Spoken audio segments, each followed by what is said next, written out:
I still remember my first visit to Babalmé in July 2011.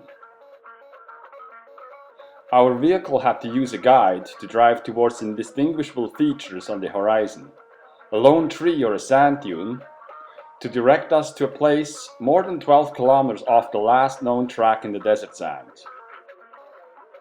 It was a bleak picture. The area was drier than the rest of the Sahel. Not a single mud brick building, no school, no health center, just people living a pastoralist lifestyle in a forgotten corner of Chad.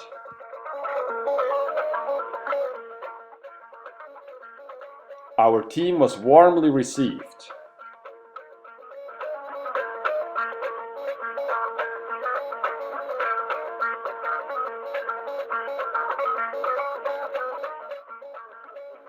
The community center gave us shade from the relentlessly burning sun. We sat on oriental rocks and drank tea. The first meeting with the tribal chiefs and the village elders went as expected.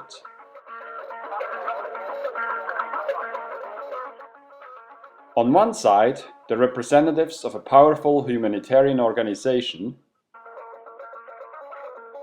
On the other side, the representatives of the people of a remote and poor region.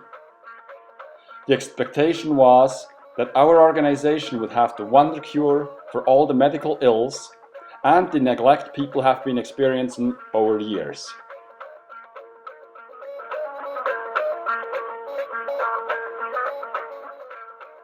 All we came to offer was to open an ambulatory therapeutic feeding center. There was a nutrition emergency among the children under 5 in the area.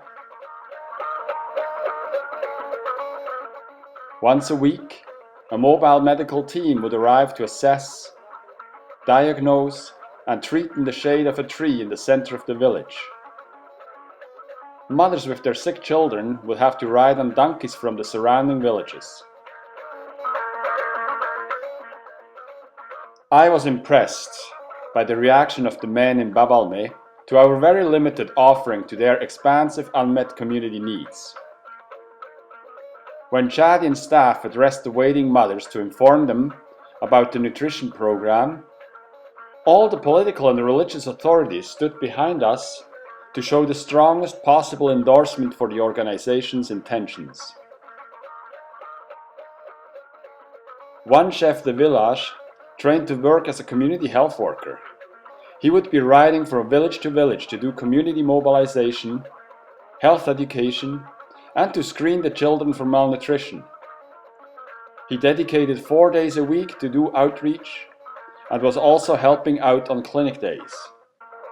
His father, a former chief, and his deputy carried on his political functions.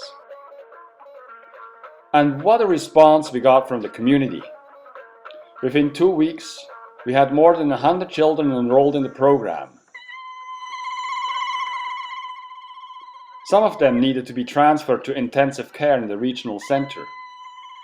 They were too sick and too weak to be treated in the community with no health facilities.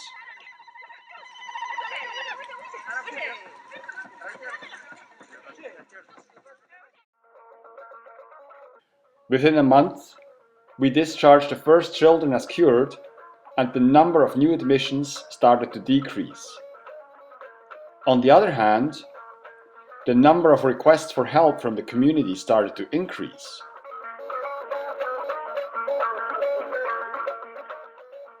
Of course, it was hard for the medical teams to refer all requests for basic health and medical care to the nearest government health center, a mere 4-day camel ride away. Our mandate allowed only treating life-threatening emergencies. But then, we also received a request for 2 bags of cement. The community decided to improve sanitation and built the first ever latrine near our clinic site. Next, the community leaders asked us to establish a permanent health center to meet the needs of the people.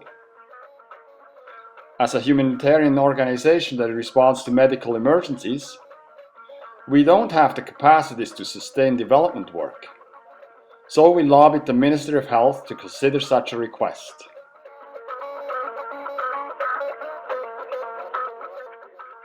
By the time we announced the withdrawal from the nutrition project, there were rumors that the dream of local health services could come true. The Ministry of Health hired a nurse for Babalmé. In early December, the community recruited volunteers to a nearby oasis to fabricate several hundred mud bricks for a future health center. It was so rewarding to see how a community could be inspired by the dedication of our mobile medical teams. They demonstrated that change is possible by driving to this outpost of simple civilization in the desert on a weekly basis. With simple means, we turned around the fate of several hundred malnourished children. The community decided not to wait any longer for a distant government to take action. It took the initiative to build their own health center to meet its needs and to reduce the suffering that was for centuries considered as God-given.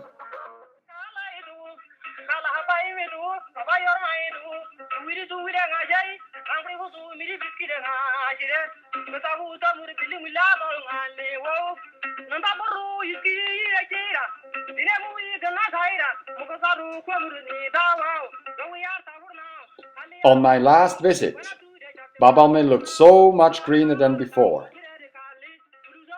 After all, I saw some hope.